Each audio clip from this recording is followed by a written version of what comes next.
Hi friends, welcome to our channel. ఈరోజు మన recipe వచ్చేసి కరకరలాడే బెండకాయ ఫ్రై. ఈ బెండకాయ ఫ్రై అయితే చాలా అంటే చాలా క్రిస్పీగా టేస్టీగా వస్తుంది. అచ్చం మనం ఫంక్షన్లో తిన్నంత టేస్టీగా అయితే కుదురుతుంది. ఇప్పుడు ఈ బెండకాయ ఫ్రై కోసం ఒక హాఫ్ కేజీ బెండకాయలు తీసేసుకొని మంచిగా వాష్ చేసుకొని ఒక కాటన్ క్లాత్ పైన ఇలా తడారేంత వరకు పరుచుకోవాలి. తడి ఆరిన తర్వాత ఇలా సన్నగా పీసెస్ కింద కట్ చేసుకోవాలి.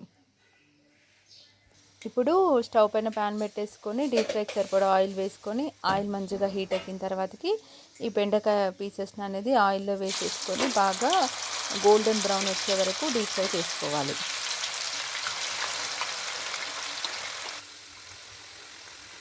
ఈ ప్రాసెస్ అంతా మీడియం ఫ్లేమ్లోనే చేసుకోవాలి.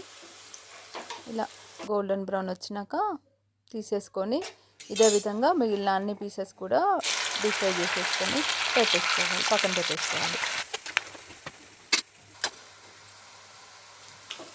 ఇవి కరకరలాడుతూ అయితే చాలా అంటే చాలా బాగుంటాయి.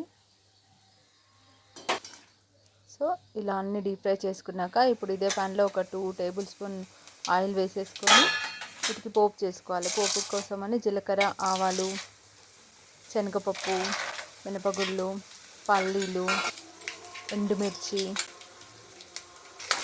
వేసుకొని ఇలా ఆయిల్లో బాగా కలుపుకోవాలి.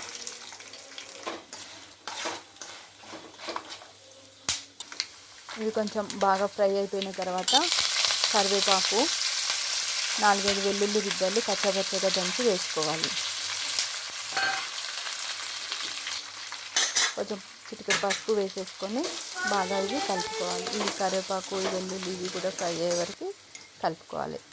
ఇలా కలుపుకున్నాక ఇప్పుడు మళ్ళీ కారం వేసుకోవాలి. 1 టేబుల్ స్పూన్ కారం, 1/2 టేబుల్ స్పూన్ ఉప్పు వేసేసుకొని ఇవి 1 నిమిషం పాటు అలా ఫ్రై చేసుకొని ఇప్పుడు మనం డీప్ ఫ్రై చేసుకున్న బెండకాయ పీసెస్ అనేది ఈ పోపులో వేసేసుకొని బాగా కలుపుకోవాలి. ఈ ఉప్పు, కారం ఇవన్నీ బెండకాయ పీసెస్కి కలిపేటట్టుగా మంచిగా కలుపుకోవాలి. వీటికి పట్టేటట్టుగా బాగా కలుపుకున్న తర్వాత దీంట్లోకి కొంచెం ధనియాల పొడి వేసుకొని ఈ ధనియాల పొడి కూడా బాగా వీటికి పట్టేటట్టు కలుపుకొని ఒక 2 మినిట్స్ అలా ఫ్రై చేసుకొని స్టవ్ ఆఫ్ చేసుకొని డిష్ అవుట్ చేసుకోవడమే. అంతే అండి, సింపుల్గా ఈజీగా చాలా తక్కువ టైంలో టేస్టీగా కరకరలాడే బెండకాయ ఫ్రై అయితే రెడీ అయిపోయింది. Thank you for watching.